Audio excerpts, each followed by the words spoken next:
In the last module, we saw that not all eDNA protocols are created equal, and that choosing wisely can make the difference between missing species and seeing the full picture. At SpyGen, we push technology to its limits to deliver results you can trust. Now, let's quickly follow the journey of a sample, from the field, through the lab, all the way to your biodiversity report. So, we know that sampling is one of the most critical stages in environmental DNA analysis. A well-designed sampling protocol significantly increases the amount of DNA collected from the environment, leading to more accurate results. That's why we help you define the best protocol for your project. You'll get it through the training provided in these modules, the resources on our website, and the direct support of our experts when needed. As introduced in the previous module, our approach relies on integrative transect sampling. Rather than collecting water from a single fixed point, you filter continuously while moving along a planned route.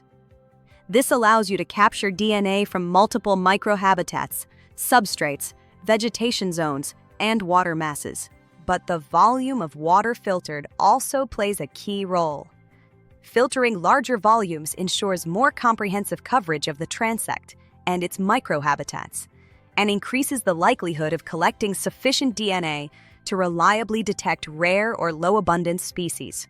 In a later module, you will learn how transects are designed and adapted to the specific characteristics of your project. We send you all the sampling materials, and with this training, you'll see that collecting samples yourself is simple and straightforward. It's just filtering water through our filters and ensuring you minimize contamination. Once you've collected the samples, you'll add our conservation buffer to the filters. This can preserve the DNA for months at room temperature. Then, you send the filters back to us.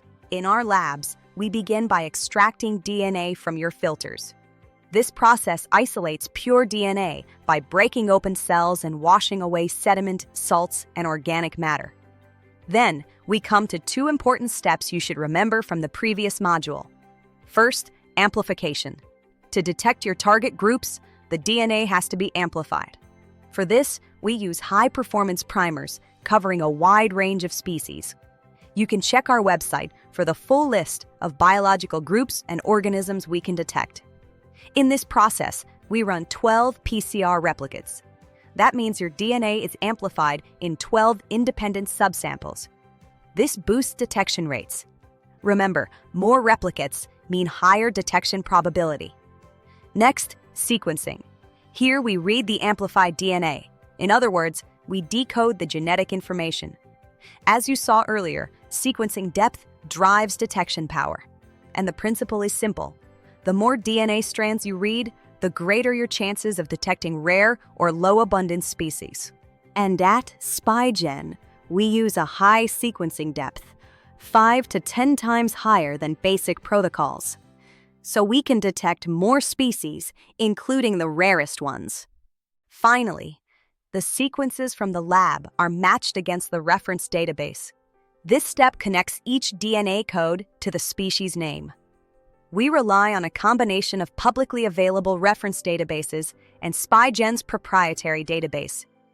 Over the past 15 years, SpyGen has built one of the largest proprietary field-tested and taxonomically verified reference databases in the industry, thanks to partnerships with museums, research institutions, and clients. But no reference database yet includes the genetic information of every species on Earth.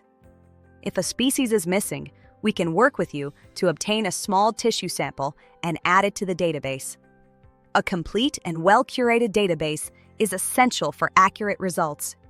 In addition, our experts carefully verify that every identified species in your project is consistent with the environment you're studying. We reach the final report stage, where the biodiversity of your site is revealed. In this training, you'll also learn how to interpret the results we deliver to you. Be aware that not every DNA detection can be identified at the species level. Sometimes, it's only possible to match a detection at a higher taxonomic level, such as genus or family. Because a species may share the same sequence, or reference data isn't sufficient for finer resolution. The good news is that these cases will become less frequent as reference databases grow, and at SpyGen, we work every day to ensure you benefit from the most complete databases available. When you choose SpyGen, you're not just getting eDNA analysis. You're getting 15 years of innovation, the industry's most comprehensive reference databases, expert validation at every step, and a proven track record of detecting the species that matter most.